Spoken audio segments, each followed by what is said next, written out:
The sun blazed high above Brighton Avenue, its relentless rays baking the concrete sidewalks until the heat rose in trembling, mirage-like waves. Downtown pulsed with life. Cars honked impatiently, their engines growling through the midday traffic, while the chatter of pedestrians blended into a constant hum. Outside the Maple Ridge Cafe, Mayo Clinic stood alone, his tall frame relaxed against the warm brick wall. His thumb lazily swiped across his phone screen, scrolling through messages and updates, his mind adrift in the rare freedom of a day off. The aroma of fresh coffee and sizzling bacon wafted from inside the cafe, teasing his senses as he waited for his takeout order. For Mayo, this moment was a small oasis of calm, a chance to savor the simplicity of a good meal and a quiet afternoon. He was oblivious to the world narrowing in on him, the invisible threads of fate tightening with every passing second. Across the street, Officer John Mercer sat hunched in his patrol car, the air conditioning humming faintly against the stifling heat. His sharp, unblinking eyes tracked Mayo like a predator sizing up its quarry. From the moment he'd spotted the man strolling down the avenue head high, step steady, exuding an easy confidence, something had twisted in Mercer's gut. He couldn't pin it down, not in words, but Mayo stood out in a way that gnawed at him. Was it the way he moved, too self-assured for this part of town, or the casual way he lingered, as if he belonged here?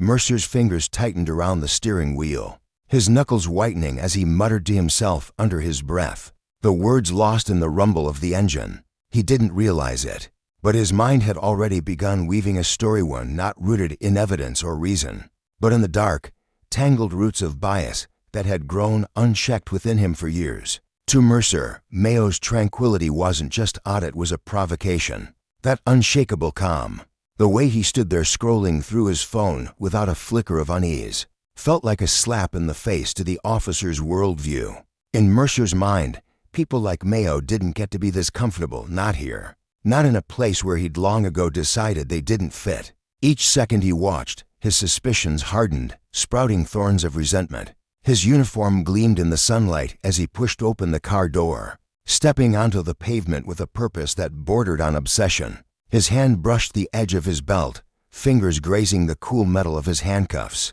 an instinctive move that betrayed the storm brewing inside him. The street stretched between them, busy with life, but Mercer's world had shrunk to a single point, Mayo Clinic.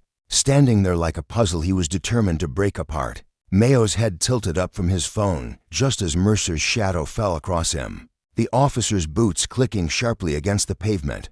Their eyes met, Mercer's cold and piercing, Mayo's steady but guarded. A flicker of recognition passed through Mayo's chest, a tightening he'd felt too many times before. As a black man in America, he knew this dance all too well, unspoken rules, the razor-thin line between compliance and catastrophe. His heart kicked up a notch, a steady drumbeat beneath his ribs, but his face remained a mask of calm. He'd learned long ago to bury the anger, the frustration, the exhaustion that came with moments like this. Inside, though, his thoughts churned. Not again. Not today. He'd done nothing wrong, nothing to warrant the intensity in Mercer's stare, but innocence had never been a shield, not for him. "Afternoon," Mercer said, his voice flat as a blade, his posture stiff with authority. "What brings you to this area today?" Mayo nodded politely, his tone even, measured. "Just grabbing some lunch, waiting for my order." He gestured faintly toward the cafe, his hands still visible, non-threatening. He knew the drill: keep it simple, keep it respectful, keep it safe. But Mercer's eyes raked over him, narrowing as if Mayo's words were a smokescreen hiding something sinister. The officer didn't hear the explanation. He saw only what he wanted to see: casual clothes. The phone, the infuriating ease of Mayo's demeanor. It didn't add up, not in the warped ledger of Mercer's mind. "Can I see some ID?" Mercer's voice tightened, a thread of impatience weaving through it. Mayo exhaled softly, a quiet release of the tension building in his chest. He'd seen this coming, felt it in the air the moment Mercer stepped out of that car. "Officer," he said, his tone still respectful but firm, "have I done something wrong?" It was a simple question, honest and direct, but to Mercer, it landed like a gauntlet thrown at his feet. His jaw clenched, a muscle twitching beneath the skin. Mayo's composure, his refusal to cower, was gasoline on the fire of Mercer's irritation. "I asked you to show me your ID," Mercer snapped, leaning closer, his presence swelling with menace. "Do you have a problem with that?" His tone sliced through the warm afternoon air. Sharp and unyielding, the tension thickened, a palpable weight pressing down on them both. Nearby, a few heads turned at pedestrians pausing mid-step, their eyes darting toward the scene unfolding outside the cafe. No one spoke, no one intervened, but the weight of their attention hung heavy in the air. Mayo held Mercer's gaze, his pulse racing now, a steady thud against his temples. He'd walked this tightrope too many times, knew the cost of a wrong move. A raised voice, a moment of defiance. "I don't have a problem, officer," he said evenly, though his chest tightened with every word. "Just asking why you need it." Slowly, deliberately, he reached into his pocket, pulling out his wallet with the precision of a man defusing a bomb. He couldn't afford a misstep, not here, not now. Mercer's eyes flared, his frustration boiling over to him. Mayo's question wasn't curiosity, it was rebellion, a challenge to the power he wore like armor. This was supposed to be quick, routine, a flex of authority to put this man in his place. But Mayo wasn't bending, wasn't shrinking, and that only deepened the officer's resolve. Loitering, for starters, Mercer barked, his voice rising, cutting through the hum of the street. "You're standing here like you've got nowhere to be." Mayo blinked, confusion rippling across his face. "I'm waiting for my order," he repeated, his voice steady but edged with disbelief. He gestured again toward the cafe, where the barista inside was bagging his food, oblivious to the storm brewing just beyond the glass. But Mercer wasn't listening. Logic had abandoned him, replaced by a need to assert control, to punish the calm that Mayo dared to carry. The situation spiraled, a thread unraveling too fast to catch. Mercer's hand twitched toward his radio, his patience shattering like glass. "Turn around," he ordered, the calm authority in his voice giving way to something raw, jagged. Hands against the wall. A jolt of disbelief shot through Mayo, electric and cold. "What, officer? I haven't." "Turn around." Mercer's shout cracked through the air, loud enough to silence the murmurs of the growing crowd. His composure was gone, stripped away by the fury of a man who felt his power questioned. In his mind, Mayo's every word, every breath, was an insult and affront to the order he believed he upheld. Mayo froze, his mind racing. He knew the stakes, knew how fast this could turn deadly, how a single spark could ignite a tragedy. The faces of his family flashed before him, the promises he'd made to come home safe. With a deep, steadying breath, he turned slowly, pressing his palms against the rough brick of the cafe wall. His body tensed, every muscle coiled, but he kept his movements controlled, deliberate. He couldn't give Mercer an excuse, enough that the officer seemed to need one. Mercer closed the distance in an instant, his grip rough as he seized Mayo's arm. The metal of the cuffs bit into Mayo's wrists, the click echoing like a gunshot in his ears. Mercer's hands were forceful, shoving him harder than necessary, pressing his chest against the wall until the bricks scraped his skin. Mayo winced, a sharp pain flaring in his shoulder as the officer twisted his arm. His ankle buckled beneath him, the sudden shift sending him stumbling. But Mercer's hold only tightened, relentless and unyielding. The crowd grew, their whispers swelling into a low buzz. A young woman clutched her coffee cup, her eyes wide with unease as she watched from the cafe doorway. An older man, his hands trembling slightly, pulled out his phone, hesitating before starting to record. They saw injustice unfolding in broad daylight, but fear and uncertainty rooted them in place. Inside, Mayo's mind churned with a mix of anger and resignation. This wasn't about loitering, or ID, or anything rational. It was about power, about a man who'd decided long ago who deserved to stand tall and who didn't. And as the cuffs tightened, Mayo felt the weight of that truth sink deeper.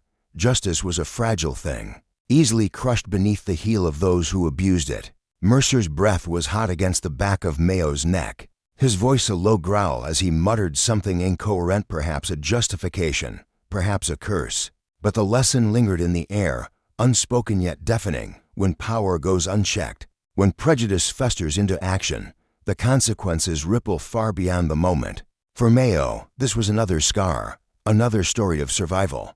For Mercer, It was a step toward a reckoning he couldn't yet see, a karmic debt that would one day demand its due. The world seemed to tilt wildly beneath Clinic's feet, spiraling far beyond anything he could comprehend or control. All he could do was grip onto whatever fragile thread of resilience he had left, steadying himself against the storm that was about to break. The instant his body slammed against the unyielding brick wall, it felt as though the delicate mask of politeness that had once hung between him and Officer Mercer shattered into 1,000 jagged pieces. Mercer's hand pressed down on Clinic's shoulder with a force that refused to relent, a vice-like hold that sent waves of burning agony coursing through his arm. The rough texture of the wall scraped against his cheek as Mercer pinned him there, the officer's breath hot and uneven with barely restrained fury. Clinic drew in a sharp, shaky breath, the air catching in his throat. Every muscle in his body screamed at him to react, to push back, to cry out, but he clamped his lips shut. Silence was his shield. He knew Mercer too well, or at least men like him. The officer was a coiled spring, waiting for the slightest excuse to unleash something worse. One wrong word, one twitch of defiance, and this encounter could spiral into a nightmare Clinic wouldn't walk away from unscathed. "You match the description of a suspect," Mercer spat, his voice thick with contempt, each syllable dripping like venom. "Thefts have been happening around here, and you look exactly like the type to me." Clinic's mind reeled, a dizzying whirl of disbelief and exhaustion crashing over him. A suspect for theft. The accusation was so flimsy it bordered on absurd. He hadn't been lurking in shadows or skulking through alleys. He'd been standing there, hands in his pockets, waiting for a takeout order from the diner across the street. The portrait of a criminal mastermind. But reason had long since abandoned this moment, fleeing the scene like a frightened bird. In its place stood Mercer's unwavering conviction, a wall of certainty built on nothing but his own biases. Clinic's stomach twisted as the reality sank in. To Mercer, his very existence was evidence enough. This wasn't new to Clinic. The sit-along glances, the baseless suspicions, the way situations like this escalated in the blink of an eye was a rhythm he'd learned to recognize, a bitter melody that had played through his life more times than he cared to count. Racial profiling wasn't just an abstract term to him, it was the weight on his shoulders, the knot in his chest, the quiet dread that shadowed his every step. But today felt different. The stakes loomed larger, sharper. The pain in his shoulder pulsed with every heartbeat, a searing reminder of how far Mercer was willing to push this. What had started as routine harassment now teetered on the edge of something far more perilous. "You're making a mistake," Clinic said, forcing his voice to stay even despite the fire licking through his nerves. He wanted to scream, to shove Mercer off and demand justice, but he swallowed it all down. Composure was his only weapon now. He could feel the tension in the air, thick and electric, and he knew that one misstep could ignite it into something catastrophic. Mercer's response was immediate and brutal. "Shut your mouth," he snarled, slamming Clinic harder against the wall. The impact jolted through his spine, and he gritted his teeth, his body rigid with the effort to stay still, to not give Mercer the satisfaction of seeing him break. The officer's meaty hand stayed clamped on Clinic's shoulder, anchoring him in place as Mercer fumbled with his radio. Clinic's wrists ached, bound tightly behind him by cold metal cuffs, and his ankle throbbed a dull, insistent pain from when Mercer had shoved him earlier, twisting it at an awkward angle. He wanted to shift his weight, to ease the discomfort, but he didn't dare move. Across the street, a small crowd had begun to form, their murmurs rising like a tide.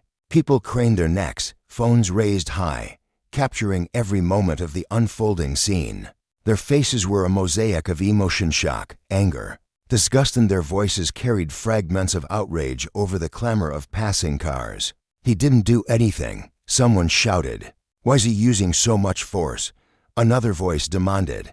"Somebody needs to call the cops on him." The words floated to Clinic's ears, a faint lifeline of solidarity. But they might as well have been whispers in a hurricane for all the good they did. Mercer seemed oblivious, locked in his own world where his badge was a scepter and his will was law.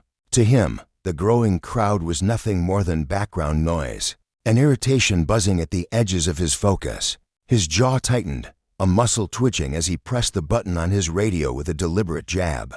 10 to 4, I've got a suspect detained at West Brighton Avenue, he barked, his tone clipped and commanding, as if the murmurs around him didn't exist. Clinic's face remained pressed against the brick, the coarse surface biting into his skin. He stayed silent, his breath shallow.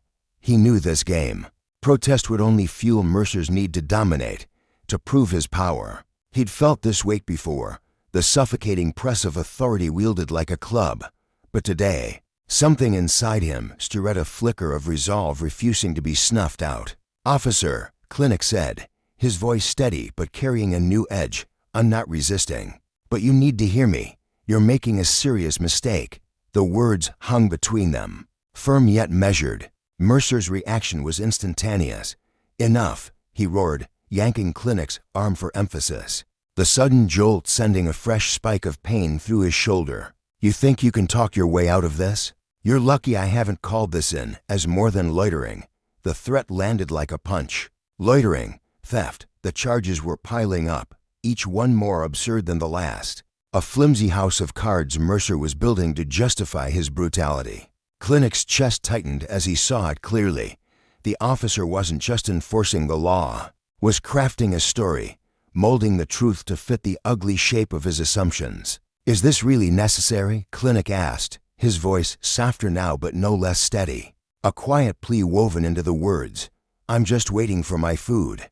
That's all." Mercer didn't even flinch. To him, Clinic's calm was an affront, a refusal to crumble beneath the weight of his authority. It stoked the fire in the officer's eyes, his frustration boiling over with every second Clinic refused to play the role of the cowering suspect. "You think you're smart, don't you?" Mercer hissed, his face inches from Clinic's ear, his breath hot and sour, standing there, acting all innocent. "I've seen your type before."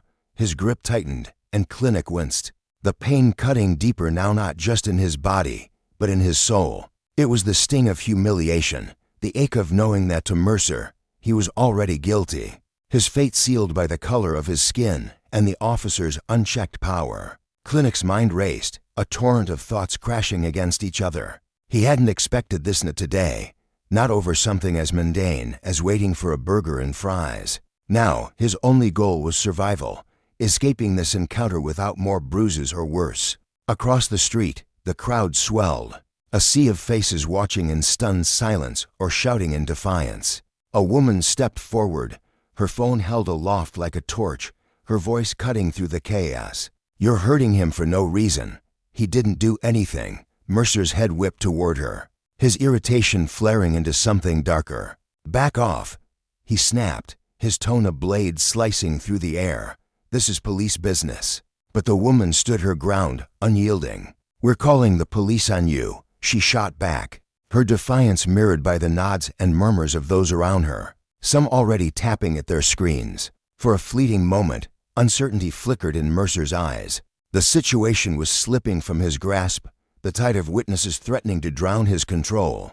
But instead of retreating, he doubled down, his pride a steel cage locking him into his course. With a rough yank, he pulled Clinic away from the wall and shoved him toward the patrol car parked a few feet away. "Get in," he ordered, flinging the door open and pushing Clinic inside with a force that sent him stumbling. His twisted ankle buckled beneath him, and he collapsed awkwardly onto the seat, pain shooting up his leg like a lightning bolt. He bit down hard on his tongue, refusing to let a sound escape, denying Mercer the victory of hearing him break. The door slammed shut with a deafening clang, and Mercer stormed around to the driver's side, his breathing ragged, his knuckles white on the steering wheel. Inside the car, Clinic sat motionless, the cuffs digging into his wrists, his shoulder a throbbing knot of agony. Outside, the crowd's voices grew louder, more insistent, a chorus of anger and resolve. Some had started walking toward the nearby police station, their steps purposeful, their phones still recording. They wouldn't let this fade into the shadows. As Mercer pulled away from the curb, his jaw clenched so tight it looked like it might shatter. Clinic leaned back against the seat. His body ached, his spirit bruised, but his mind churned with a fierce clarity. This wasn't over, not by a long shot. Justice, he knew, was a fragile thing, easily crushed beneath the heel of unchecked power. But the lesson burned bright in his chest, Those who abused their authority would face consequences, whether in the court of law or the court of public eyes. The crowd's defiance, the woman's courage, they were sparks, and Clinic vowed silently that they'd ignite something bigger.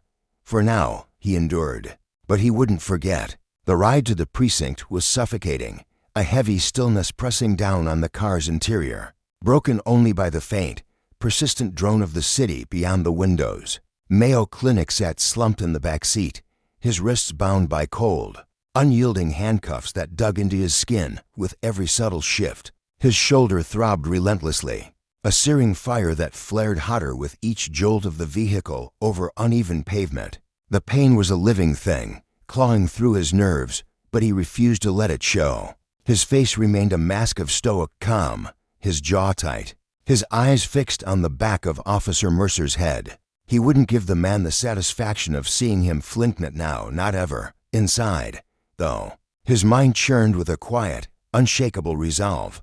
This wasn't the end, far from it. Justice, he told himself, was a slow wheel, but it always turned, and he'd make damn sure it rolled over the right people when it did. Outside, the world buzzed with restless energy. As Mercer steered the patrol car away from the chaotic scene, the voices of the crowd swelled, a rising tide of indignation. People lined the street, their faces twisted with outrage, their murmurs growing into shouts. They had seen everything's brutal takedown, the unnecessary foreseen. They weren't about to let it slide. Several onlookers clutched their phones like lifelines, their fingers flying as they dialed the police department, their voices trembling with anger as they described what they'd witnessed. A woman stood out among them, her hair whipping in the wind as she thrust her phone skyward, the camera still rolling. "We've got it all on video," she bellowed after the retreating car, her words sharp and defiant.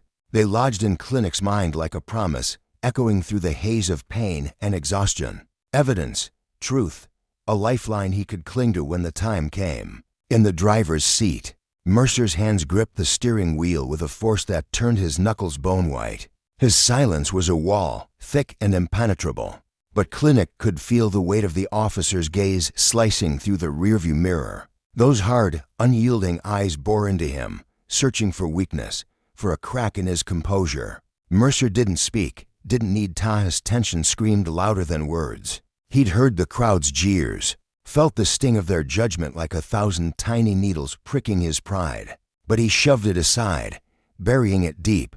In his mind, he'd done nothing wrong. Instinct had guided him, as it always had, and instinct was infallible. The bystanders, just noise, a mob of clueless civilians who didn't understand the split-second decisions a cop had to make. Their anger wasn't a warning, it was an affront, a challenge to the authority he wore like armor. And Mercer wasn't about to let it shake him. The precinct loomed ahead, a squat, gray fortress of order amid the city's chaos.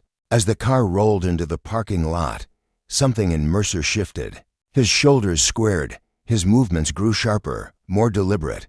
Here, within these walls, he was untouchable, surrounded by his own kindofficers who knew the grind. The weight of the badge felt a surge of control flood back into him. Whatever accusations the crowd had flung his way would dissolve here, dismissed as the ignorant ramblings of outsiders. He killed the engine with a flick of his wrist and stepped out, his boots hitting the asphalt with a decisive thud. Moving to the rear door, he yanked it open and hauled Clinic out with a roughness that bordered on spite. Clinic's ankle buckled under the sudden strain, a fresh spike of pain shooting up his leg, and he couldn't suppress the wince that flickered across his face. Mercer saw it, Clinic knew he did, but the officer's expression didn't soften. If anything, it hardened. A silent dare for Clinic to complain. Clinic didn't take the bait. He straightened as best he could, his silence wrapping around him like a shield.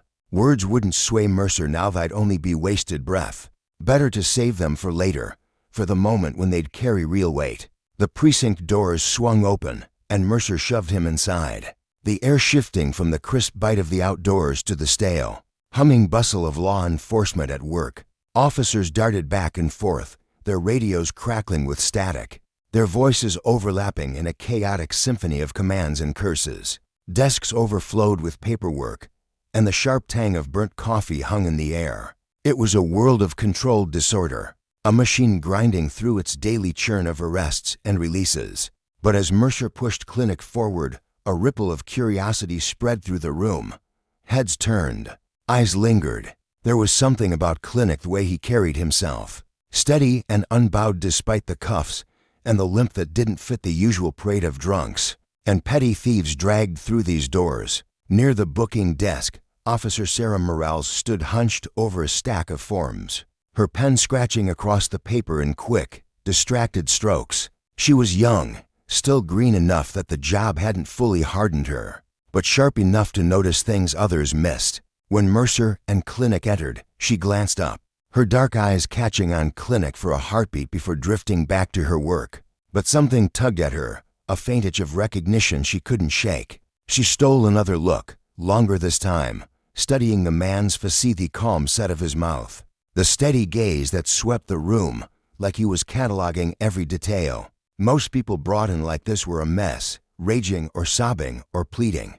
Not him. He stood there, handcuffs glinting under the fluorescent lights, like he'd already mapped out his next 10 moves. It unsettled her, though she couldn't say why. Mercer handed Clinic off to the booking officers with a curt nod, his voice low as he muttered something about the arrest. "Matches the description of a suspect," he said, the words flimsy even to his own ears. He avoided Clinic's gaze, focusing instead on the officer behind the desk, who scribbled the vague justification down without a second thought. It was routine. Suspects came in on thinner pretenses than that all the time. But Morales watched from her spot, her unease growing into a knot in her stomach. She leaned closer, squinting at Clinic's profile, at the quiet dignity in his posture. It hit her then, a jolt of realization that stole the breath from her lungs. She knew that face. She'd seen it before, not in the chaos of the streets, but in the polished halls of power. Mayo Clinic, the state attorney. Her eyes widened, her heart slamming against her ribs. This wasn't just some random guy Mercer had roughed up. This was a titan of the justice system, a man who could dismantle careers with a single signature. Panic surged through her, hot and electric.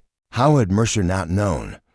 How had no one stopped this before it spiraled into a catastrophe? Without thinking, she lunged for the booking desk, her hands trembling as she rifled through the pile of paperwork until she found Clinic's ID. There it was in black and white, Mayo Clinic, state attorney.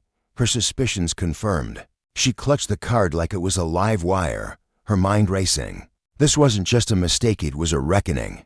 Mercer's abuse of power had landed him in a pit he couldn't climb out of, and the fallout would shake the precinct to its core. Justice didn't bend for men like Mercer, not when it had a champion like Clinic behind it. Swallowing hard, Morales knew she couldn't stay silent. She had to warn Mercer, had to stop this before it exploded beyond repair. She hurried down the hall, Clinic's ID still gripped in her shaking hand, her pulse pounding in her ears. Mercer stood near the holding area, his stance rigid, his face locked in that same stubborn defiance. He hadn't processed the gravity of what he'd done. Couldn't, or wouldn't. To him, this was just another arrest, another notch on his belt. He'd followed his gut, like always, and his gut was never wrong. But Morales saw the truth he refused to face. He'd crossed a line, and the consequences were barreling toward him like a freight train. "Mercer," she called, her voice cutting through the precinct's din, sharp with urgency. He turned, annoyance flashing in his eyes as he raised an eyebrow. "What is it, Morales?" he snapped, his tone clipped. He was done with interruptions, ready to wash his hands of the whole mess. She hesitated, her throat tight, then thrust the ID toward him. "You need to see this," she said, her voice dropping to a whisper, heavy with dread. Mercer's brow furrowed as he reached for it, oblivious to the storm about to break over his head. In that chaotic moment, his hand darted out, snatching the ID from her trembling fingers. His eyes flicked downward, skimming the small card with a growing sense of dread. The name hit him like a punch to the gut. Mayo Clinic, state attorney. Mercer's blood turned to ice, chilling him to his core. His fingers tightened around the ID, the edges biting into his skin as his knuckles blanched white from the strain. His heart thundered in his chest, each beat a frantic drumroll of panic, while his mind scrambled to process the enormity of what he'd just uncovered. Mayo Clinic wasn't just any NMET belonged to a man who wielded the law like a weapon. A figure with deep connections. Someone who could dismantle Mercer's entire career with a single whispered word to the right ear. No, Mercer muttered under his breath, shaking his head as if the motion could erase the reality staring back at him. This can't be right. It can't be him. His voice broke off mid-sentence, fragile and unsteady. He stole a glance across the room toward the holding area, where Clinic sat with an eerie calm. The man's injured shoulders sagged slightly, a faint slump betraying the pain he must have felt. Yet his face remained a mask of composure, unflinching. That stillness unnerved Mercer more than any outburst could have. His chest tightened, a vice of panic squeezing the air from his lungs. He'd messed up, he'd messed up so badly. Are you absolutely sure this is him? Mercer's voice cracked as he turned to Morales. Though deep down, he already knew the answer. There was no mistaking it. The man he'd just shoved against a wall, whose wrists he'd bound with cold steel cuffs, was no petty crook. It was Mayo Clinic, a legal titan whose very presence commanded respect. Morales nodded, her wide eyes reflecting a storm of fear and disbelief. I'm sure, she said, her voice quivering like a taut wire about to snap. I recognized him the second I saw him back there, but I had to double-check. Mercer, you just arrested one of the most powerful men in the state. The words landed like a sledgehammer, and Mercer's stomach churned, twisting into knots. This wasn't how it was supposed to go. His mind raced, clawing desperately for an escape, hatched some excuse, some shred of reasoning that could undo the disaster unfolding before him. But there was nothing. He'd acted on impulse, let his assumptions override his training, and now the consequences were barreling toward him like a runaway train. I didn't know, he stammered, his usual confidence dissolving into a shaky whisper. Her was acting suspicious, and He wasn't acting suspicious, Morales interrupted, her tone steady but laced with a quiet reprimand. She wasn't cruel, but she wasn't sparing him either. He was standing there, waiting for his lunch, minding his own business. And now, because of you, we've got the state attorney sitting in a holding cell with a dislocated shoulder and a twisted ankle. This isn't just a mistake, Mercer. This is going to explode, and it's going to happen fast. Her words painted a vivid picture, and Mercer's face drained of color as the reality sank in. His mind rewound to the arrest, the harsh shove that sent Clinic crashing into the wall, the unnecessary force he'd used to wrestle the man's arms behind his back, the faint murmurs of disapproval rippling through the small crowd that had gathered nearby. All the signs had been there, blinking like warning lights. Clinic's calm demeanor, his lack of resistance, the way he'd carried himself with quiet dignity even as Mercer manhandled him. But Mercer had been too caught up in his own certainty, too blinded by the rush of authority, to notice, now, that arrogance was about to cost him everything. I didn't know, he repeated, his voice trembling now, a fragile thread barely holding together. The weight of the moment pressed down on him, heavy and suffocating, like a chain coiling tighter around his chest. This wasn't just a bad day, it was a reckoning, a career-ending catastrophe he'd brought upon himself. We have to do something, Morales said, her eyes darting nervously round the precinct. The air buzzed with tension, every officer within earshot casting furtive glances their way. Captain Harris is going to hear about this any minute now, and when she does, there's no sweeping it under the rug. The longer we stand here, the worse it's going to get. Mercer nodded, his mouth dry as sandpaper, his thoughts spinning in a frantic whirlwind. His entire life years of training, late nights on patrol, the pride he'd taken in his badge now teetered on the brink of collapse. He wanted to claw his way out of this mess, to find some miraculous fix that could rewind time and erase his actions. But no such solution existed.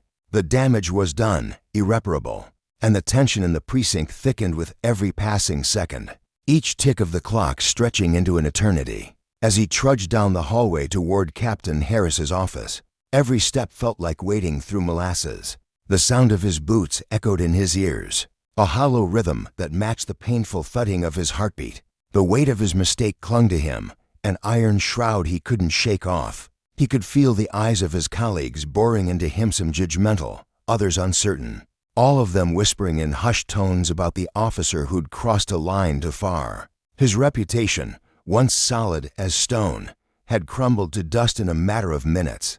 Back in the booking area, Clinic sat silently, his gaze fixed on the door ahead. Even with his shoulders slumped and his ankle swollen beneath the twisted fabric of his pant leg, he exuded an unshakable poise. He didn't need to shout or demand attention.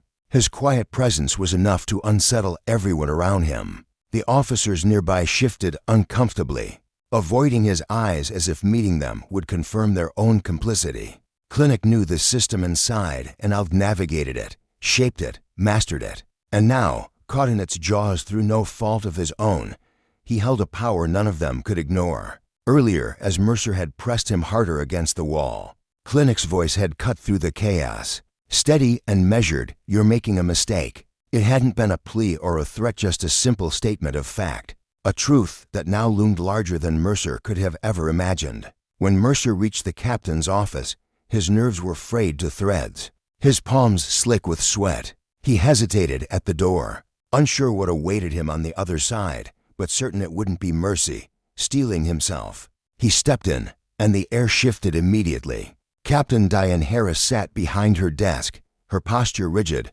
her eyes sharp and unyielding. Silent fury radiated from her, a storm brewing beneath her calm exterior. She was the one tasked with cleaning up this disaster, and Mercer knew the fault was his alone. "Mercer," she said, her voice cool but edged with steel, "what the hell do you think you're doing?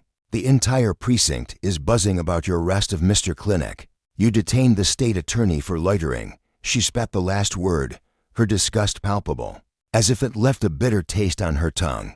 "Do you have any idea how colossal this screw-up is?" Mercer stood frozen, shrinking under her gaze.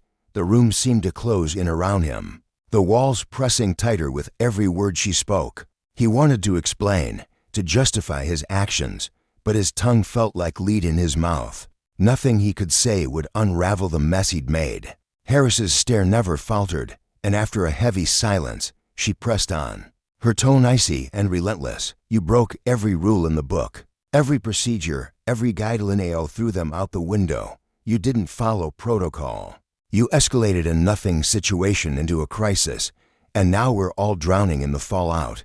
Do you understand what this means? Not just for you, but for the department, for every officer who wears this badge." Mercer's throat tightened, fear rooting him to the spot.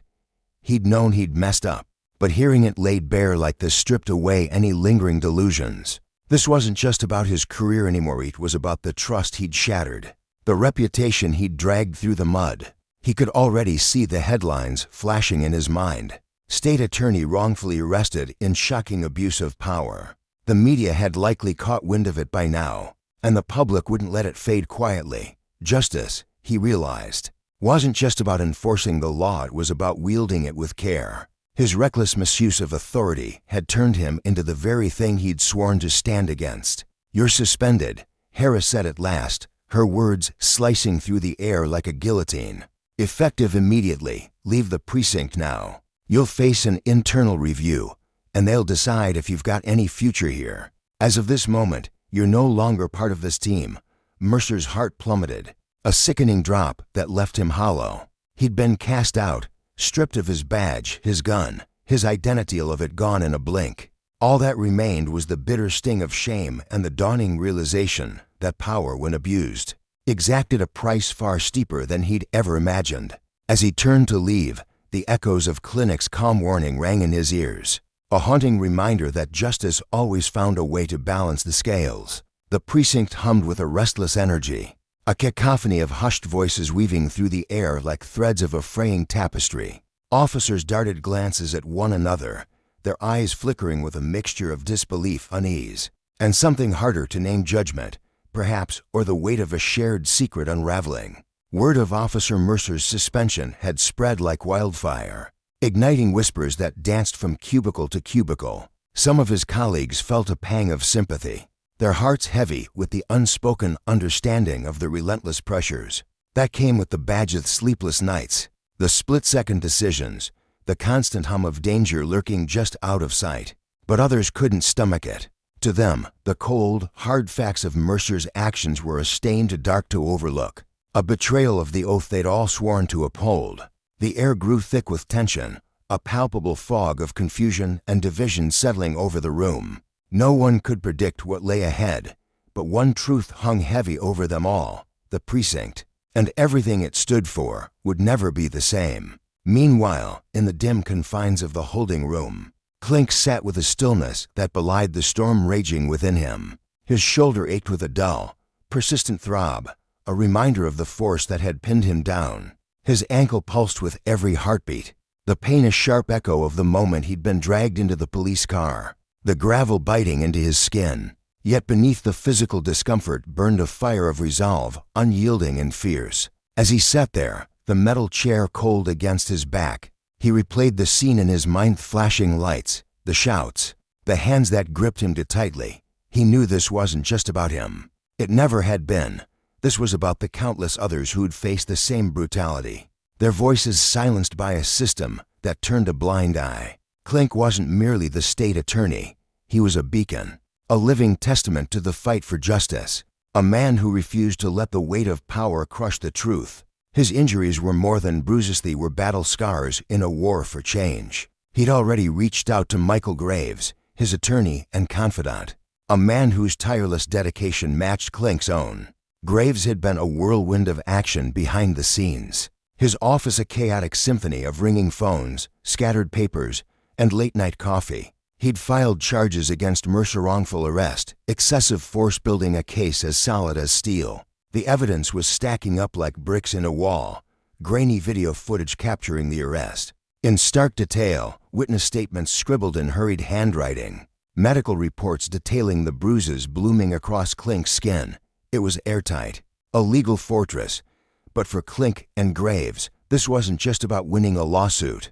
It was about dismantling a machine that let men like Mercer wield their authority like a weapon, unchecked and unchallenged. It was about exposing the rot at the core of a system that thrived on silence and complicity. Out in the precinct's hallway, Officer Morales leaned against the wall, his arms crossed, watching as Mercer was escorted out. The man who'd once strode through these corridors with a swagger, his chest puffed with confidence, now shuffled forward like a ghost of himself. His head hung low, his eyes fixed on the scuffed linoleum floor, avoiding the stares that followed him like shadows. Morales felt a flicker of satisfaction curl in his chest, a quiet triumph at seeing the mighty fall. But it was a hollow victory, tempered by a bitter truth: Mercer wasn't an anomaly. His prejudice, his reckless abuse of power, had been nurtured by a system that rarely demanded accountability. Morales clenched his jaw, his gaze lingering on Mercer's retreating figure. He wondered how many others had slipped through the cracks, their misdeeds buried beneath paperwork and excuses. Outside, the world was erupting. The media had seized the story, their cameras flashing like lightning across a darkening sky. Protests flared in city after city, voices rising in a chorus of outrage and defiance. Signs bobbed above the crowds, scrawled with demands for justice, while civil rights groups rallied behind Clink, their chants echoing through the streets. The pressure on the police department was a tidal wave, relentless and unyielding. Captain Diane Harris, her face etched with exhaustion, stood before a sea of microphones, her voice steady but strained as she delivered apologies and promises of reform. Behind closed doors, she and the department's leadership scrambled to stem the bleed in journal reviews, policy overhauls, public statements crafted with careful precision. They vowed to tackle the festering issues of racial bias, excessive force, and the glaring lack of oversight. It was a start, a fragile thread of hope, but it couldn't erase the damage already done. Later that night, Clink sat alone in his office, the city's skyline a muted glow beyond the window. His arm rested in a sling, the fabric chafing against his skin. But his mind was far from his injuries. He traced the events of the past days, each moment a brushstroke in a larger picture. The legal battle loomed ahead, a mountain yet to be climbed, but for the first time in years, he felt a spark of optimism flicker within him. The wheels of justice, rusted and slow, had begun to turn. His story, his wrongful arrest, his defiance had ignited something bigger, a movement that refused to be ignored. He wasn't just fighting for himself. He was fighting for the voiceless, the forgotten, those who'd been crushed beneath the same system, that had tried to break him. Justice wasn't a gift to be handed down, it was a fire to be stoked, and Clink wouldn't rest until its flames burned bright. As the days stretched on, the spotlight on Mercer's actions only grew sharper. The media churned out story after story, each headline stoking the public's fury. Clink's name became a rallying cry, a symbol of resistance against police misconduct. Graves, ever the strategist, poured himself into the case, his desk a battlefield of legal pads and coffee stains. He met with witnesses in cramped living rooms, their voices trembling as they recounted what they'd seen. He pored over footage until his eyes burned, piecing together a narrative that would stand unshaken in court. This wasn't just a lawsuit, it was a reckoning. Graves knew it, Clink knew it, and the world was beginning to see it too. The department, meanwhile, faced a storm of its own. Protests swelled, their chants reverberating off concrete and glass. Citizens demanded more than words, they wanted transformation. A seismic shift in how power was wielded. Captain Harris, her uniform crisp despite the chaos, became the reluctant face of reform. She spoke of accountability, of rebuilding trust, but her words rang hollow to many. Behind the scenes, the leadership grappled with their next move, their meetings stretching into the early hours. The stakes were staggering. Fracture between the police and the community had split wide open, and no press release could mend it overnight. For Mercer, the fall was steep and unforgiving. The investigation into his actions ground forward, a slow grind that left him on administrative leave, his badge a relic of a life he'd lost. His colleagues had pulled away, some out of fear of guilt by association, others unable to hide their revulsion. He wandered his apartment like a man unmoored, the silence pressing against him. The weight of his choice of the power he'd abused settled into his bones, a burden he couldn't shake. His career was ashes, his reputation a cautionary tale whispered in the precinct's halls. In a quiet moment, Graves sat across from Clink, the air between them heavy with purpose. "This is bigger than you," Graves said, his voice low and resolute. "If we win, it's not just about your arrest. It's about rewriting how they treat people of color, the vulnerable, the ones they think don't matter. This has to be a victory for them too." Clink nodded, his gaze distant but steady. He'd known the system was flawed, had seen its cracks from the inside, but feeling its weight firsthand had forged something unbreakable in him. He didn't just want to win, wanted to spark a revolution, to force the system to confront its sins. The lesson was clear. Justice wasn't a passive hope. It was a demand, a consequence for those who dared to abuse their power. And Clink would see it through, no matter how long the road ahead. Clink stood beside his friend, his voice steady as a rock, yet brimming with an unshakable resolve. "I'm with you," he said, his words cutting through the stillness like a blade. "This fight isn't just for me, it's for every soul who's ever been crushed under the heel of a system that's supposed to protect them. It's about justice, pure and simple." His eyes burned with a quiet fire. A man who'd felt the sting of unfairness and refused to let it define him or anyone else. The trial date loomed closer, and the air itself seemed to hum with tension, thick and heavy, as if the world held its breath. This wasn't some small-time courtroom drama. It was a showdown that would ripple across the nation. Everyone knew at Clink's side, the opposition, the reporters hovering like vultures. At its heart was Clink's wrongful arrest, a single spark that had ignited a blazing inferno of outrage. But it was more than that. It was about the ugly truths festering beneath the surface, racial profiling that branded men guilty. Before they'd even spoken, excessive force wielded like a club against the defenseless, and a law enforcement system that too often turned a blind eye to its own rot. The stakes towered higher than the courthouse itself, a monument to the hope and fear of what this case could mean. In the final days before the trial, Clink's legal team gathered in a cramped, dimly lit office, the kind where the coffee stains on the table told stories of sleepless nights. They pored over every detail, their faces etched with determination. The video of Clink's arrest, a grainy testament to brutality at the center of their strategy, alongside medical reports that cataloged his injuries in stark, clinical terms, bruises blooming across his skin, a fractured arm that still ached when the wind turned cold, witness statements, scribbled in hurried hands, piled up like bricks in a wall of truth they were building. They knew the jury wouldn't just weigh the evidence. They'd feel the pulse of a nation simmering with unrest, the chants of protesters echoing beyond the courtroom walls. Public support for Klink swelled like a tide, and his team felt its weight of force that could tip the scales. Across town, Officer Mercer's defense team scrambled in a panic that bordered on desperation.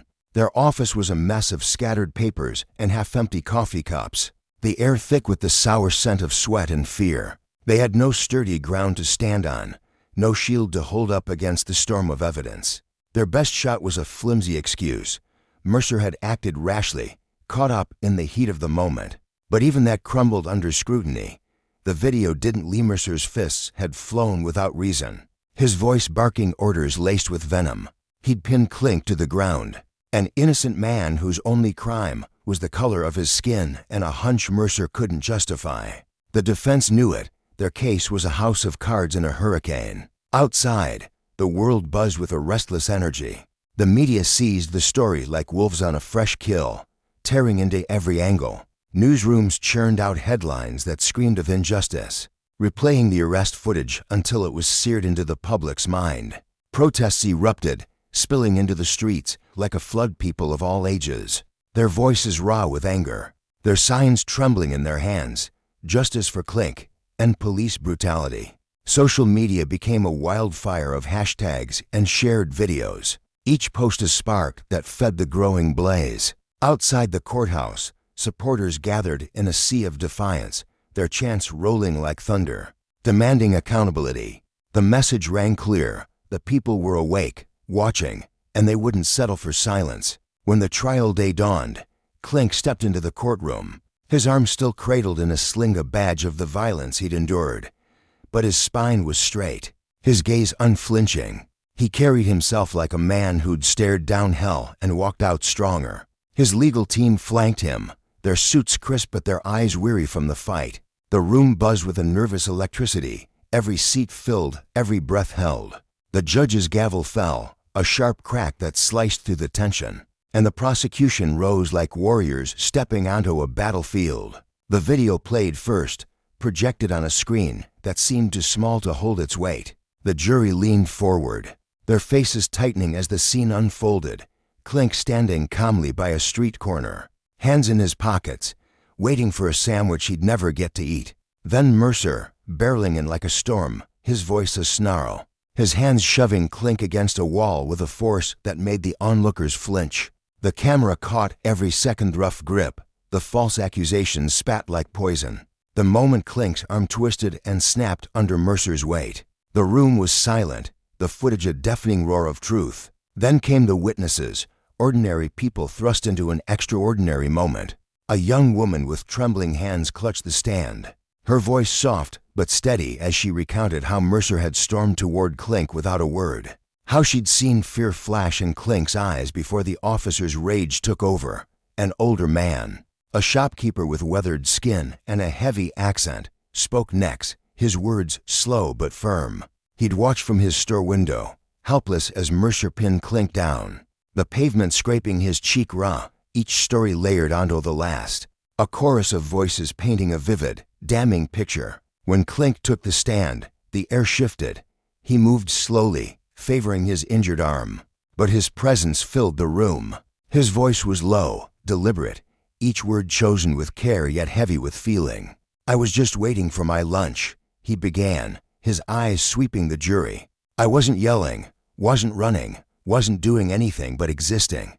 And because of how I look, that was enough for him to treat me like a threat." He paused, letting the weight settle.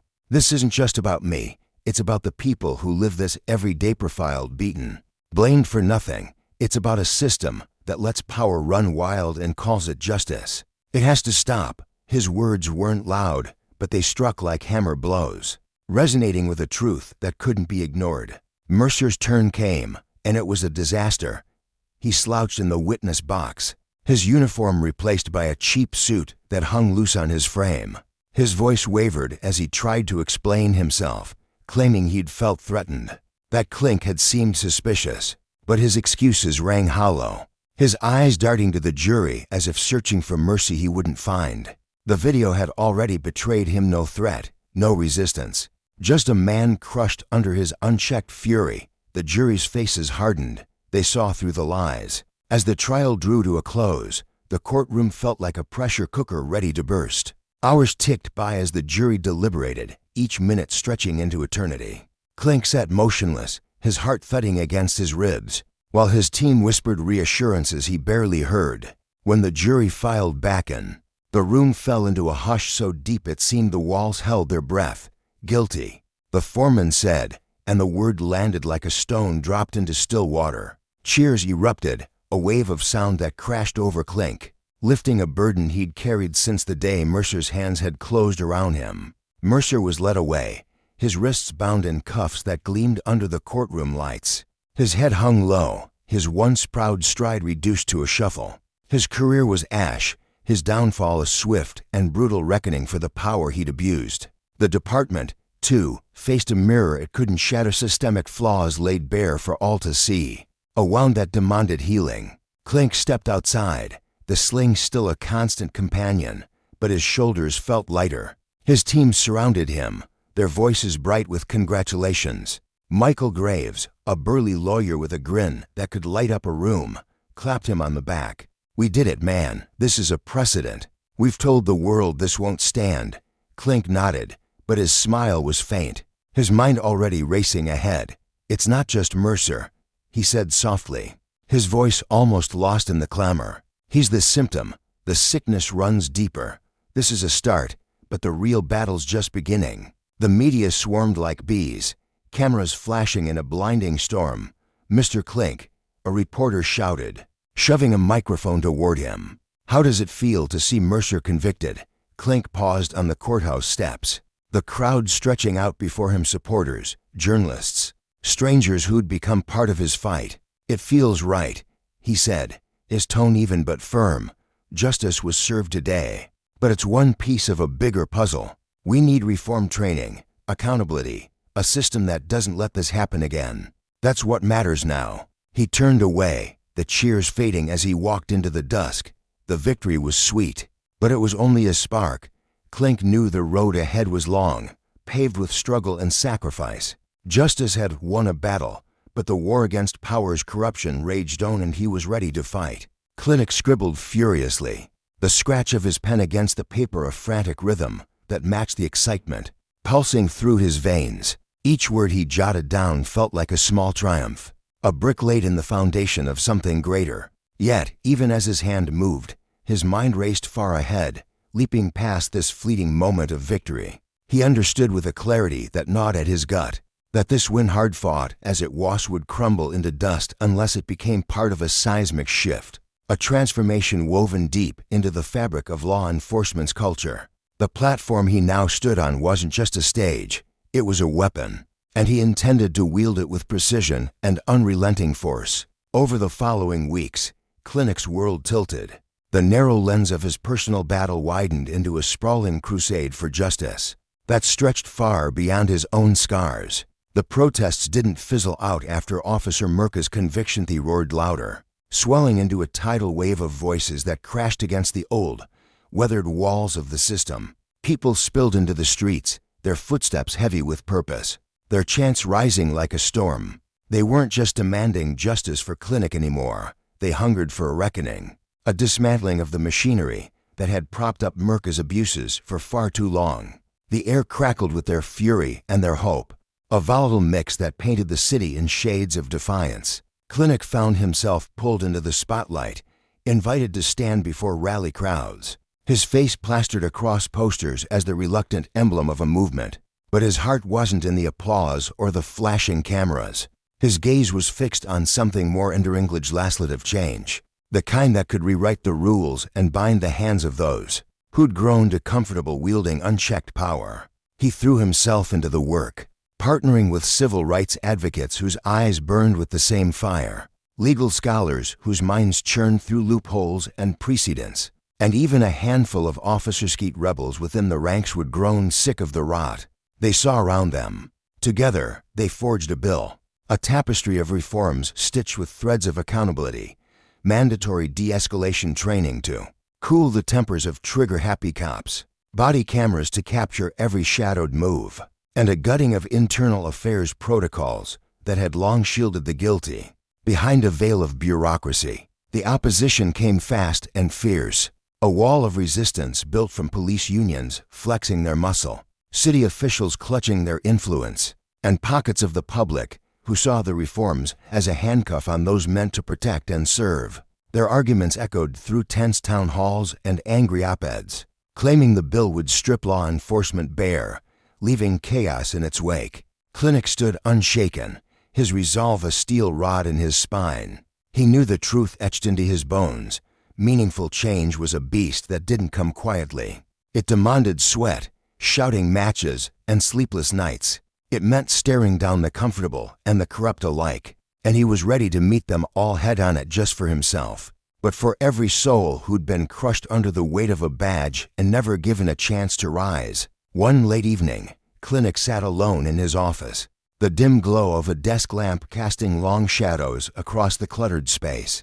Papers sprawled before him like a battlefield, pages dense with legal terms, technical clauses, and pleas for fairness that bled from the ink. As he pored over the latest draft of the bill, exhaustion tugged at his limbs. But something heavier settled into his chest, the enormity of what he carried. He'd been a lawyer for decades, a steady hand in courtrooms thick with tension. But now he was something else, a spark, a voice. A man daring to pry open a system rusted shut by years of neglect. Reform wasn't a quick fix. It was a war of attrition against biases so deep they'd carved grooves into the nation's soul. It might take a lifetime ere Moretto tear them out. But Clinic felt the urgency of this moment like a heartbeat. If the fight didn't start now, when would it? His phone buzzed, jolting him from his reverie. The screen lit up with a message from Michael Graves Mayo, a weary activist with a voice that could rally a graveyard. "We've got the civil rights groups locked in. The public's with us. This can happen, but we need you to lead the charge." Clinic stared at the words, the weight of them sinking into his ribs. He could feel the road stretching out before him, jagged and steep, lined with enemies who'd fight tooth and nail to keep their power intact. Doubt flickered briefly in his mind, not in the cause, but in his own strength to carry it. Yet beneath that flicker burned a certainty. He was built for this. The public's faith in the police had been ground to ash, but it could be forged anew, first by dragging the guilty into the light, then by crafting a system that didn't bend for the privileged few. The next morning, Clinic stood at a podium overlooking a sea of face-supporters with clenched fists, journalists with poised pens, activists with eyes that gleamed with purpose. Flanking him were congressional allies who'd thrown their weight behind the bill, alongside leaders from the ACLU and Black Lives Matter, their presence a silent vow of solidarity. Cameras whirred and clicked, a mechanical chorus that faded as Clinic drew a slow, steadying breath and stepped forward.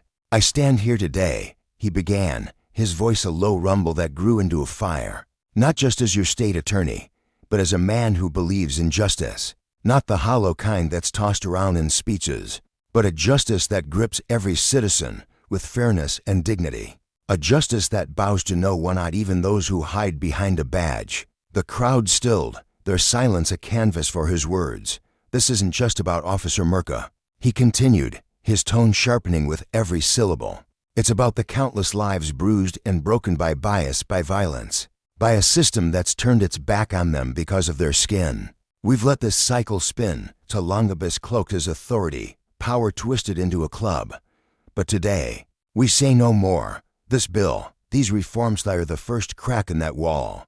The road ahead is long, and it'll test us all. But I'm walking it for the victims who never got their day, for the families left picking up pieces, for every person who deserves to walk their streets without fear." The applause erupted like thunder, rolling over him as he stepped back, his chest tight with a swell of pride and purpose. Yet beneath it, he felt the quiet pulse of reality. This was only the opening salvo. The protests raged on, banners fluttering in the wind with cries for systemic overhaul. Justice not just for the mighty but for all. Pushback loomed like a storm cloud. Police unions dug in their heels. Officials clung to their old scripts, and skeptics whispered of unrest. Still, the momentum surged, buoyed by grassroots fury and the steady hands of civil rights warriors who'd fought this fight before. One humid afternoon, Clinic hunched over his desk, legal pads and coffee cups strewn around him as his team debated clauses and phrasing. His phone rang, cutting through the hum of discussion. It was an old colleague from the DAS office, a gruff man named Mayo whose voice carried the wear of years in the trenches. "We've been watching you push this bill," Mayo said, his tone a mix of admiration and caution. "It's big, clinic bigger than you might see. There's support, sure, but plenty in the department are scrambling to stall it. They're scared of what it'll mean." Clinic leaned back, the creak of his chair loud in the stillness. His mind churned, but his voice stayed firm. "I know they're scared," he replied, each word deliberate. "They should be. The system's been a cracked dam holding back justice for too long. We're not stopping, we're turning up the heat until it breaks wide open." Mayo hesitated, then added, "This could shake things loose in ways we can't predict. The opposition's got teeth, and they'll bite hard. Just be ready." Clinic's fingers tightened around the phone, a faint smile tugging at his lips. "I've been ready my whole damn life," he said, his voice low but fierce. "This isn't just a fight, it's the fight. For the people who've been begging us to show up." He hung up, the words lingering like smoke. Days later, he stood before another rally, the sun dipping low and painting the crowd in gold. His speech crackled with a passion that seemed to pull the air taut. "Justice isn't a buzzword," he told them, his gaze sweeping over faces young and old. "Weary and wild, it's a pro-Messiah line in the sand. We're here to draw it together, to stand for something bigger than ourselves." The crowd roared back, their cheers a living thing that thrummed through the earth. Clinic felt it in his bones, the lesson of justice unfurling like a banner. The consequences of power's abuse laid bare. This wasn't just his story anymore. It was theirs, and they'd carry it forward, unrelenting, until the world bent toward right. The air buzzed with fervor, thick with the kind of passion that ignites movements and stirs souls. Justice wasn't just a fleeting feeling, it was a call to action. A daily struggle etched into the hearts of those who refused to let the world remain as it was. For Clinic, a man whose name carried the weight of countless battles, this was no mere moment of triumph but a spark, a fragile ember in a fire that had yet to fully blaze. The crowd around him erupted, their voices rising like a tidal wave crashing against the shore of apathy, echoing their shared hunger for a reckoning. This Biltha's hard-fought piece of legislation was the end. It was a crack in the dam, a whisper of what could be if they kept pushing. Clinic stood amid the roar, his chest tight with a mix of pride and dread, knowing the real war loomed just beyond the horizon. The fight stretched on, relentless and unforgiving. In the dimly lit backrooms of the legislative arena, Clinic's legal team toiled like soldiers in a trench, their hands stained with ink and their eyes bleary from sleepless nights. Papers piled high, evidence meticulously gathered, arguments sharpened like blades, every detail a weapon in their arsenal. They weren't just preparing for courtrooms. They were laying siege to a system that had thrived on silence and complicity for too long. Clinic paced the hardwood floors, his mind racing as he sifted through strategies, his heart heavy with the stories of those he'd vowed to defend. Outside, the city buzzed with tension, a restless hum that pulsed through the streets. The police department, shaken by the Mercer-Cassia brutal flashpoint that had ignited public fury, had made moves, issuing statements and shuffling policies like a magician's sleight of hand. But Clinic saw through the smoke and mirrors. Procedural tweaks were bandages on a gaping wound. What was needed was a seismic shift, a tearing down of the old to build something new. He dreamed of a law enforcement culture stripped of its biases, where accountability wasn't a buzzword, but a cornerstone. Justice, he knew, demanded nothing less. When the first public hearings on the reform bill kicked off, the air in the chamber crackled with anticipation. Clinic stepped forward, his presence commanding yet humble, his worn suit a testament to the miles he'd walked for this moment. As he took the stand, he wasn't just Clinic anymore, he was a vessel for the voiceless, a megaphone for the mothers who'd wept, the fathers who'd raged, the children who'd grown up to fast under the shadow of a badge. His voice, steady as granite but warm with conviction, cut through the murmurs of the room. "We've all seen the videos," he began, his words deliberate, each one landing like a stone in still water. "We've all heard the story, escries for help ignored, lives snuffed out by arrogance and unchecked power. But sympathy isn't enough. We need action. We need a system that doesn't bend for some and break others. We need laws that don't just promise equality, but deliver it. The crowd leaned in, hanging on his every syllable, while across the room, skeptics shifted uncomfortably in their seats, their arms crossed like shields against the truth he wielded. Weeks bled into months, and the hearings became a grueling marathon. Progress inched forward, fragile and hard-won, but resistance reared its head at every turn. Politicians with slick smiles and hollow promises angled for compromise, their strings pulled by corporate lobbyists whose wallets bulged with self-interest. Police unions, towering and defiant, dug in their heels, their influence a wall clinic and his allies battered against daily. He felt the strain in his bones, the exhaustion that gnawed at his spirit. But surrender wasn't in his blood. Each setback steeled his resolve. Each whispered threat from the opposition a reminder of why he fought. The public, though, was waking up. On street corners and in living rooms, voices grew louder, bolder. Grassroots organizationalist warriors like Maya, a young activist with fire in her eyes and a clipboard always in hand, became Clinic's lifeline. She moved through the crowds with a quiet ferocity, rallying support, her words weaving hope into the weary. Together, they forged a coalition, a tapestry of dreamers and doers determined to outlast the storm. One rain-soaked evening, as the city shimmered under a silver veil of drizzle, Clinic sat hunched over his desk, the latest draft of the reform bill sprawled before him. The words blurred as his mind wandered to the faces he'd met along the way, people who'd trusted him with their pain, their hope. The phone jolted him from his reverie, its shrill ring slicing through the quiet.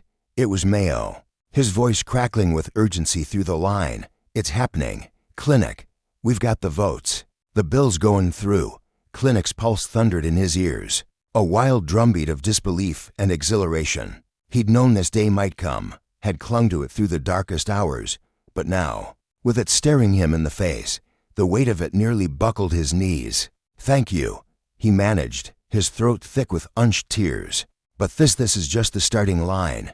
Mayo chuckled softly on the other end, a sound laced with weary triumph, knowing full well the road ahead would be no less brutal. The bill passed, a victory carved from sweat and sacrifice. But Clinic's mind was already racing toward what came next. Laws on paper were meaningless without teeth enforcement, training, a culture uprooted and replanted. He pictured officers like Daniels, a man he'd encountered years ago, whose smug grin and iron grip on power epitomized everything Clinic fought against. Daniels had strutted through Ridgemont that humid summer afternoon, his patrol car a chariot of intimidation, his eyes scanning for anyone who dared defy his narrow vision of order. When he'd zeroed in on James Carter, a black man, stepping out of an SUV, polished and poised, Daniels hadn't seen a person. He'd seen a target. "What are you doing here?" he'd barked, his hand hovering near his gun, his voice dripping with disdain. Carter, calm as a still lake, had met Daniels' glare with a quiet strength that unnerved the officer. "People like me?"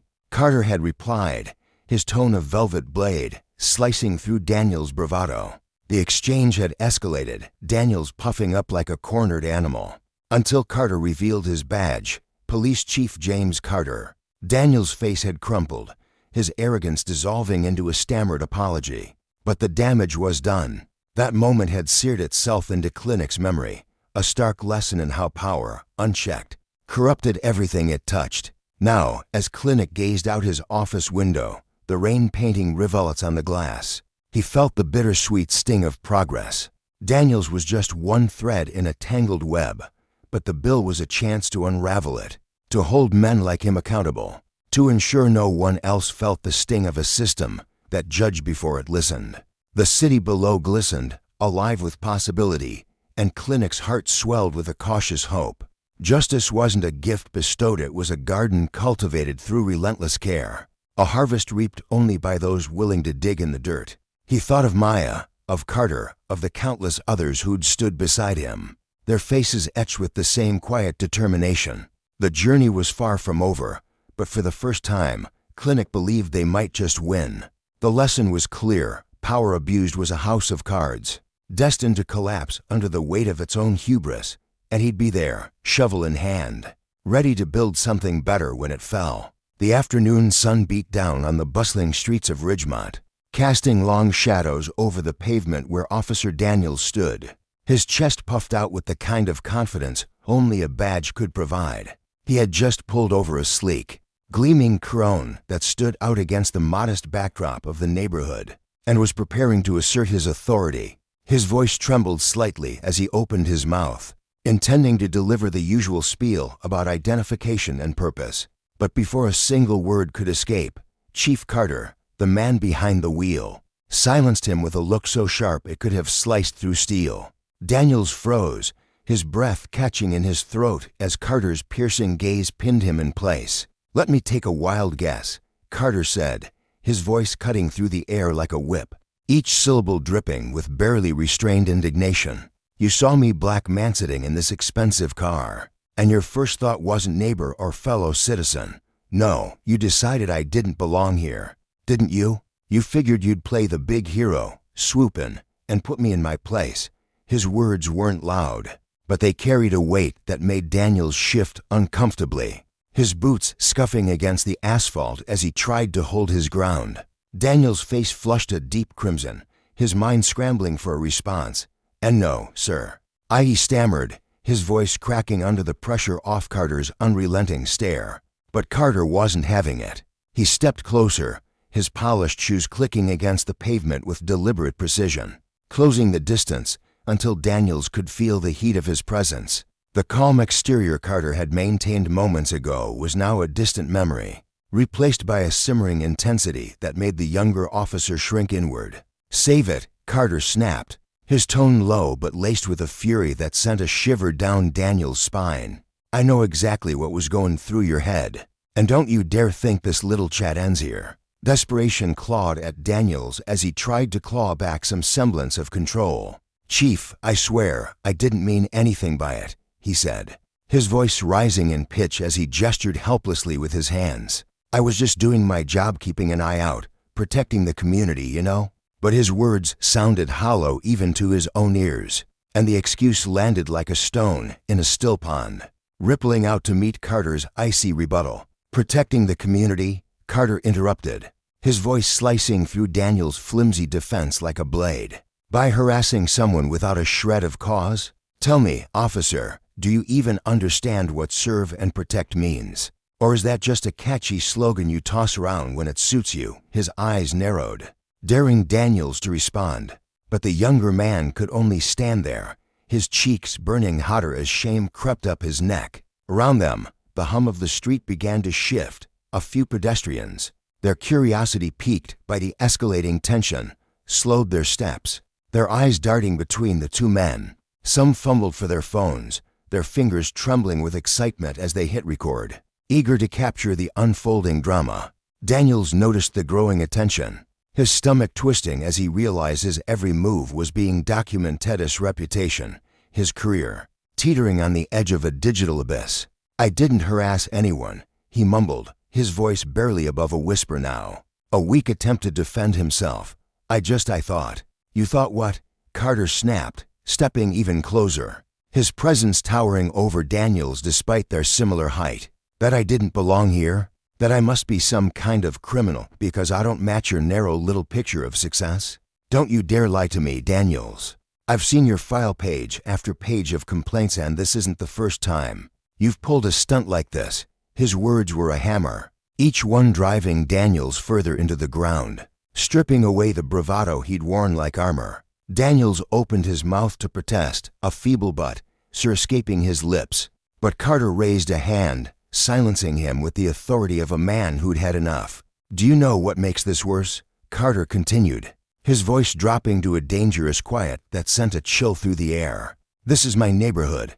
I live 2 blocks from here. My wife and kids buy coffee at that cafe you just dragged me out of. But you didn't see a neighbor. Did you? You didn't see a colleague or a man with a life here. All you saw was a target." The small crowd that had gathered began to murmur, their voices a low hum of agreement that buzzed like static in Daniels' ears. He glanced around, his eyes darting nervously from face to face, each one a mirror reflecting his shame. Their disapproval was palpable. a heavy weight pressing down on his chest until he could hardly breathe. "Chief, didn't know," he stammered, his voice cracking as he tried to salvage anything the wreckage of the moment. Carter's laugh was cold, a sharp bark that held no humor. "You didn't know because you didn't care to look past your own prejudice. And now, here you are, making a fool of yourself in front of everyone." Daniels shifted on his feet, his confidence dissolving into the pavement beneath him. His hands twitched at his sides, itching to do anything to escape the spotlight. "Sir, can we talk about this somewhere private?" he asked, his voice trembling with a plea he couldn't quite disguise. Carter's smile was a slow, deliberate thing, devoid of warmth, like the edge of a blade catching the light. "Oh, we'll talk," he said, his tone promising something far worse than a quiet conversation. "But first, let's make sure everyone here knows exactly what's going on." He turned to the crowd, raising his voice so it carried over the murmurs, clear and commanding. This officer thought he could use his badge to profile someone he didn't like the look of. Unfortunately for him, he picked the wrong man today. The crowd's reaction was immediate, a swell of voices rising like a tide. Several people nodded, their expressions grim but satisfied, while others kept their phones steady, capturing every second. A middle-aged woman near the front, her arms crossed tightly over her chest, fixed Daniels with a stern glare. "About time someone called this out," she muttered, loud enough for him to hear, her words a dagger that twisted in his gut. Daniels' face burned with humiliation, his eyes darting around in a frantic search for an exit. But there was no escaping the sea of judgmental stares or Carter's unrelenting scrutiny. "Chief, with all due respect," Daniels tried again, his voice shaky but edged with a stubborn defensiveness. "I didn't mean anything by it. I was just following protocol." The word felt flimsy even as he said it, a paper shield against Carter's steel resolve. Carter raised an eyebrow, his expression dripping with skepticism. "Protocol," he repeated, rolling the word around like it tasted bitter. "Is that what you're hiding behind now?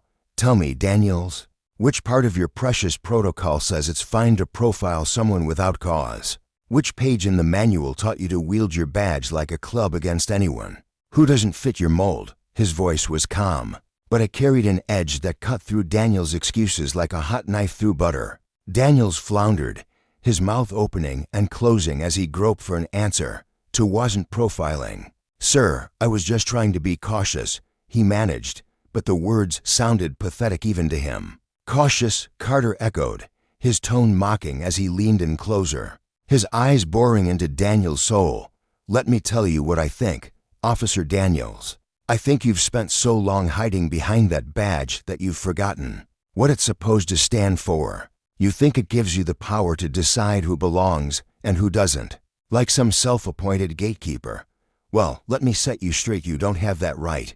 Not here, not anywhere." The crowd erupted again, their murmurs swelling into open agreement. "Exactly," someone shouted from the back, their voice sharp with frustration. "He's been doing this for years." Daniels whipped around, his eyes wide with panic as he searched for the source, but the accusation hung in the air, undeniable. "That's not true," he protested, his voice rising in a desperate pitch.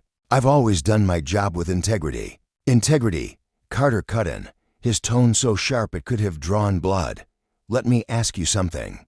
Daniels, if I weren't wearing this badge, if I weren't your boss, would you have treated me any differently today?" The question hung between them, heavy and suffocating, and Daniels froze, his tongue glued to the roof of his mouth. The silence stretched on, deafening in its accusation, until Carter spoke again, his voice low and firm. "That's what I thought. And that's exactly why this doesn't end with a simple sorry. You don't get to brush this under the rug and pretend it never happened. This is a problem, a deep, rotten problem, and you're tangled up in it." The weight of Carter's words settled over the scene like a storm cloud, thick and oppressive. The crowd watched, their eyes glued to the unfolding drama, phones still rolling as Daniels shifted uncomfortably, his bravado long gone. Carter leaned in closer, his calm facade replaced by an intensity that made even the onlookers hold their breath. "You've embarrassed yourself, Officer Daniels," he said, his voice a low growl that carried a commanding force. "But worse, You've embarrassed this department. And as your chief, I take that personally. Sir, Daniels began, his voice a pitiful whimper. But Carter wasn't done. No, he snapped, cutting him off with a ferocity that made Daniels flinch. You've had your chance to talk. Now it's mine. He turned back to the crowd, his posture straightening as he addressed them directly, his voice ringing out with authority. To everyone here, I want you to know this. As the police chief of Ridgemont, I won't tolerate officers who abuse their power. Behavior like this chips away at the trust we're supposed to build with youth people we serve. And trust me, this will be handled openly, transparently, and without mercy. The crowd broke into applause, a few voices rising in cheers. Finally, someone yelled, their tone triumphant, "Hold him accountable." Another added, their words punctuated by the rhythmic clapping of hands. Daniel's shoulders slumped, the weight of public condemnation pressing down on him until he felt small and insignificant. He cast a desperate glance around, searching for a friendly face, but found only hardened stares and Carter's unwavering resolve. You think I don't know your history? Carter said, turning back to him, his voice quieter now but no less cutting. I've read your file, Daniel's excessive stops, the profiling, the civilian complaints piling up year after year. You've been dodging accountability, hiding behind excuses and red tape. But that ends today. Daniel's panic deepened, his eyes widening as he took a step back. Chief, please, he begged, his voice cracking with desperation. I'll do better, I swear it. Just give me one more chance.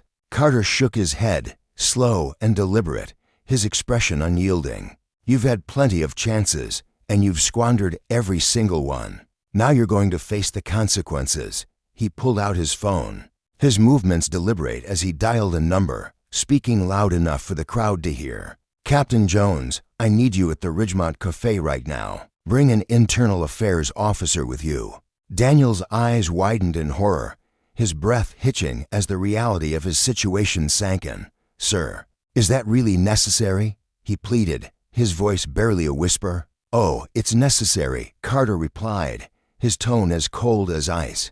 Because you're not just answering to me. You're answering to the department and to this community. The crowd's murmurs grew louder, a ripple of satisfaction spreading through them. Several people smiled, their faces alight with the promise of justice, while Daniel stood there, a man watching his world crumble piece by piece. The crowd swelled as word of the confrontation spread, more phones joining the chorus of lenses trained on Daniels.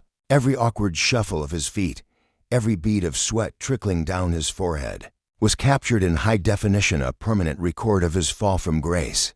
The man who had once strutted with unchecked authority now looked like a scolded child, his head bowed as he awaited his fate. Within minutes, a marked patrol car rolled up, its tires crunching against the gravel as it came to a stop. Captain Jones stepped out, a grizzled veteran with a no-nonsense demeanor honed by decades on the force. Beside him was an internal affairs investigator, her clipboard clutched tightly in her hand, her expression a mask of professionalism. Daniel's face drained of color at the sight of them, his knees trembling beneath him. Chief Carter, Captain Jones said, nodding respectfully as he approached, his gravelly voice cutting through the tension. What's going on here? Carter gestured toward Daniels with a calm precision that belied the storm brewing beneath his surface. We've got an officer who thought he could profile someone today. He pulled me over without cause, threw round baseless accusations, and tried to intimidate me. And let's just say this isn't the first time his conduct's raised red flags. Captain Jones' expression hardened, his jaw tightening as he turned to Daniels. Is this true? Officer, he demanded, his tone sharp enough to make Daniels flinch. Captain, to didn't mean Daniels stammered, his voice faltering as he struggled to find footing. Answer the question, Jones interrupted, his patience wearing thin. Did you or did you not stop the chief without reasonable suspicion? Daniels glanced at the crowd, his voice barely audible as he admitted, I did. But I didn't realize it was him. Carter's laugh was sharp and bitter. Oh, so it's fine if it's anyone else? That's what you're telling us, he interjected, his words dripping with disdain. The internal affairs investigator stepped forward, her pen moving furiously across her clipboard as she took notes. Her voice was calm, but carried an authority that demanded attention. "Officer Daniels," she began, her eyes flicking up to meet his, "based on what I've heard so far." The story paused there, but the scene lingered in the air, a vivid tableau of justice unfolding, of power misused and consequences delivered. For Daniels, it was a reckoning, a harsh lesson in the limits of authority and the price of prejudice. For Carter, it was a stand not just for himself, but for every person who'd ever felt the sting of a badge wielded as a weapon. And for the crowd, it was a moment of catharsis, a rare glimpse of accountability in a world too often clouded by impunity. The lesson was clear: power, when abused, carries a cost, and justice, when served, leaves no room for excuses. The air crackled with tension as the words hit Daniel like a freight train. "You're being placed on administrative leave, effective immediately, pending a full investigation." His eyes widened, pupils dilating in a storm of disbelief and panic. His chest tightened, a sharp inhale caught in his throat as he stammered, "What? Wait, you can't do this." His voice trembled, teetering on the edge of desperation. But Chief Carter stood unmoved, his broad frame a pillar of resolve against Daniel's unraveling composure. "I can," Carter replied, his tone cutting through the chaos like a blade, steady and unyielding. "And I will, because unlike you, I don't twist my authority into a weapon. I wield it to uphold accountability and shield this community from those who'd prey on it like you." The crowd surrounding them erupted, a wave of applause crashing over the scene, their cheers a thunderous affirmation of Carter's stand. Daniel's face flushed crimson, his gaze darting to the pavement as if it might swallow him whole and spare him the weight of their judgment. Amid the uproar, an internal affairs investigator stepped forward, his crisp suit a stark contrast to the disheveled officer before him. He extended a clipboard with a formality that felt almost ceremonial. "You'll need to surrender your badge and gun until this matter is resolved," he said, his voice flat but firm. "Non-compliance will escalate this into further disciplinary measures." Daniel froze, his hands hovering near his belt, fingers twitching as if unsure whether to obey or resist. His eyes flicked to Carter, searching for a crack in the chief's resolve. But Carter's stare was a wall of steel, cold, unwavering, and absolute. With a shaky breath, Daniel relented. His trembling fingers fumbled with the badge pinned to his chest, the metallic clink as it hit the clipboard sounding like a gavel's fall. His gun followed, relinquished with a reluctant slowness that spoke of his crumbling pride. The investigator took them without a word, tucking the symbols of Daniel's former power away like relics of a fallen regime. Captain Jones emerged from the sidelines, his weathered face etched with a neutrality that masked the storm brewing beneath. "I'll take you back to the station," he said, his voice low but resolute. "Let's move." As he guided Daniel away, the crowd's cheers swelled again, a tidal wave of sound that chased the disgraced officer down the street. Phones flashed like lightning, capturing every step of his walk of shame. His head bowed, shoulders slumped, a man stripped bare by the weight of his own actions. The patrol car waited like a silent sentinel, its open door a portal to his reckoning. As Daniel slid inside, the clamor of the crowd faded into a distant roar, but the sting of their voices lingered in his ears. Chief Carter turned back to the throng, the applause softening, but the air still buzzing with electric anticipation. He felt the eyes of every soul upon him, not just the citizens, but the officers too, standing stiffly at the edges, their silence a mix of awe and unease. He stepped forward, his boots clicking against the asphalt, and raised his voice with the quiet authority that had carried him through decades of battles unseen. "What you witnessed today isn't just about one rogue officer," he began, his words rolling out like a sermon across the street. "It's about a rotting culture that's festered too long, letting people like him believe they can trample over others and walk away unscathed. That stops here." Now, a murmur of agreement rippled through the crowd, heads nodding as his message took root. Too many times, those entrusted with power have used it to crush the vulnerable instead of lifting them up. He continued, his gaze sweeping over the faces before him, old and young, weary and hopeful.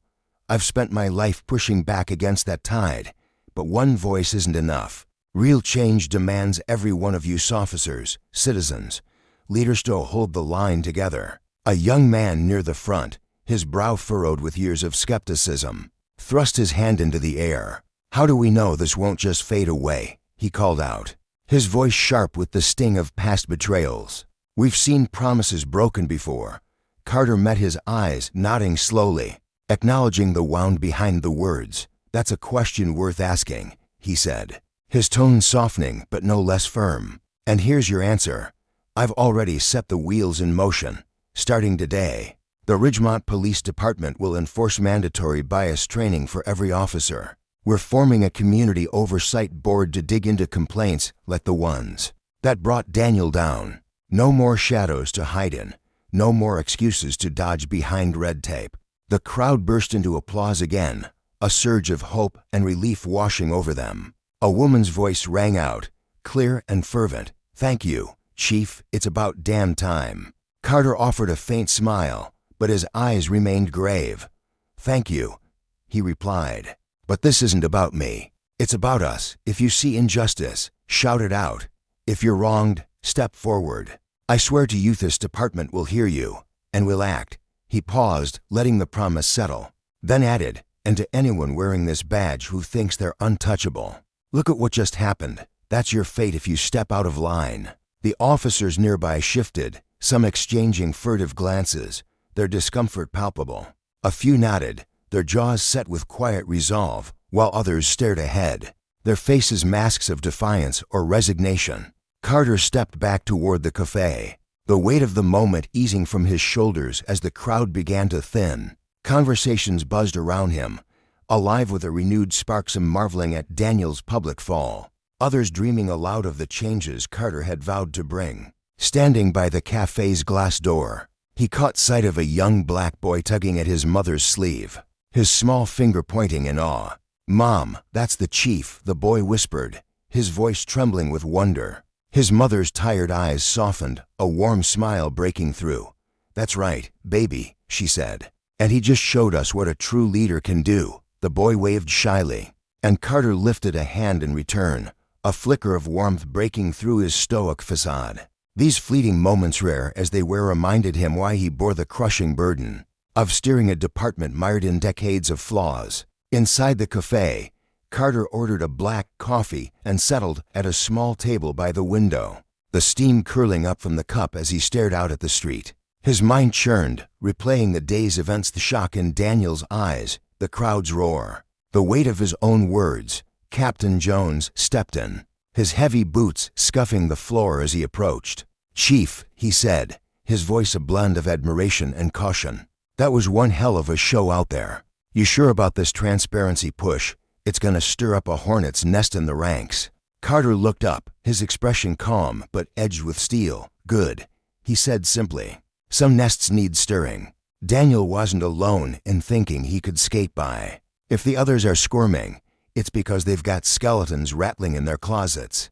Jones slid into the seat across from him, his brow creasing. "You're right, no question. But you know some won't take it lying down. They'll push back hard." Carter leaned forward, his coffee cooling untouched. "Let them," he said, his voice low and fierce. "I didn't sign up to play nice, Captain. I signed up to fix this mess. If that means tearing the department apart to rebuild it, I'll face whatever they throw at me."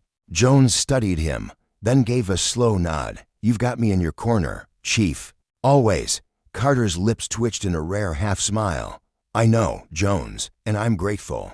But this is bigger than you or me. It's about forging a force where people like Daniel can't take root." As they spoke, Carter's eyes drifted to a man lingering near the counter, a weary figure in a faded jacket, clutching a phone.